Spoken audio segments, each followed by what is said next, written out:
Oke, assalamualaikum warahmatullahi wabarakatuh. Pada pagi hari ini saya akan menjelaskan tentang konsep ruang dan waktu. Ya, konsep ruang dan waktu merupakan unsur penting yang tidak dapat dipisahkan. Ya, saya jelaskan lagi.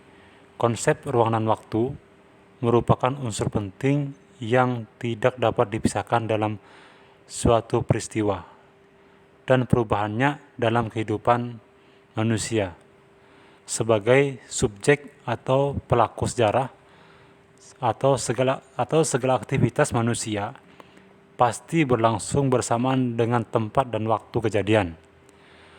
Manusia selama hidupnya tidak bisa dilepaskan dari unsur tempat dan waktu, karena perjalanan manusia sama dengan perjalanan waktu itu sendiri pada suatu tempat di mana manusia hidup atau beraktivitas. Nah, di sini saya akan jelaskan tentang konsep ruang dan waktu dalam sejarah.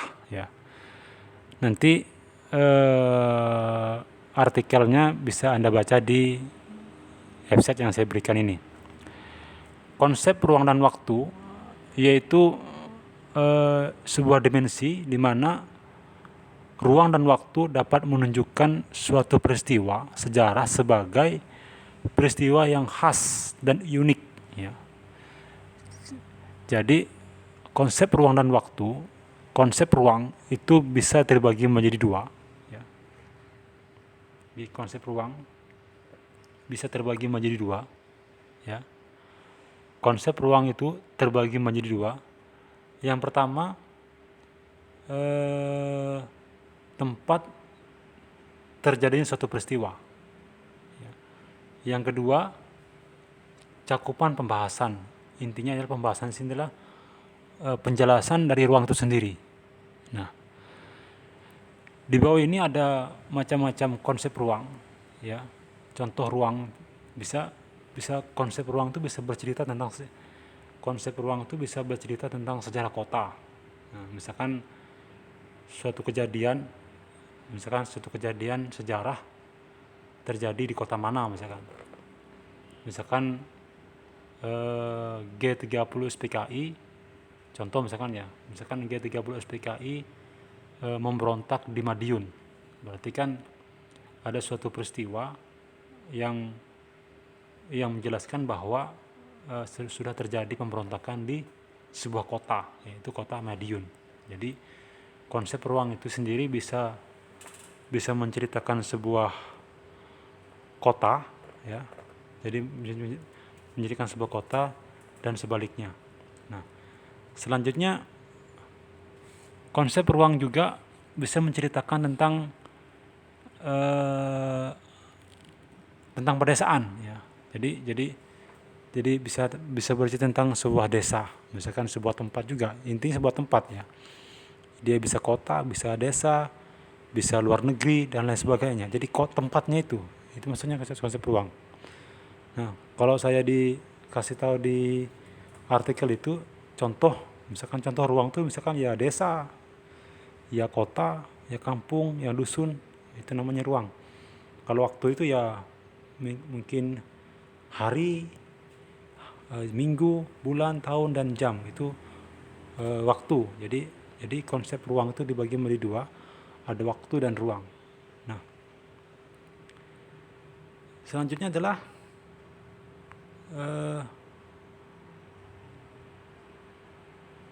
konsep waktu, ya.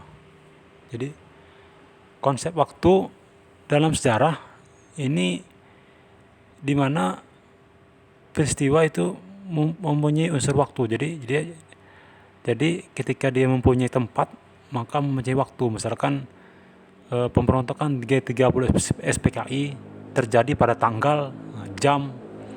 Nah, itu kan berarti menunjukkan waktu. Jam, tanggal, itu kan menunjukkan waktunya. Jadi tempatnya adalah di Madiun. Berarti pemberontakan G30 SPKI berlangsung pada tanggal sekian di Madiun. Nah, berarti kan Madiun tadi adalah ruangnya, sedangkan waktunya adalah tempatnya. Waktunya adalah sebuah peristiwa terjadinya, misalkan tanggalnya. Ya, jadi konsep waktu sejarah dalam sejarah itu bisa memuat beberapa unsur, ya. ada 4 unsur ya, bisa menandai suatu. Jadi konsep waktu sejarah itu bisa menandai sebuah peristiwa. Yang kedua bisa menandakan kapan terjadinya gitu.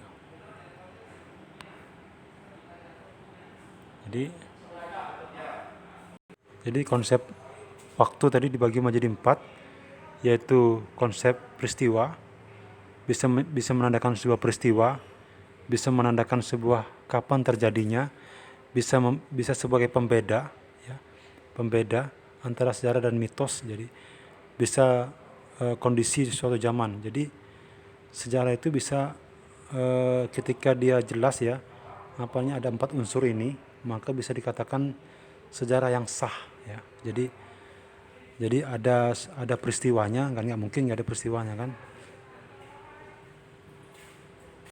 Jadi menceritakan ada 4 unsur ya, bisa nggak mungkin misalkan sejarah itu tidak ada peristiwanya.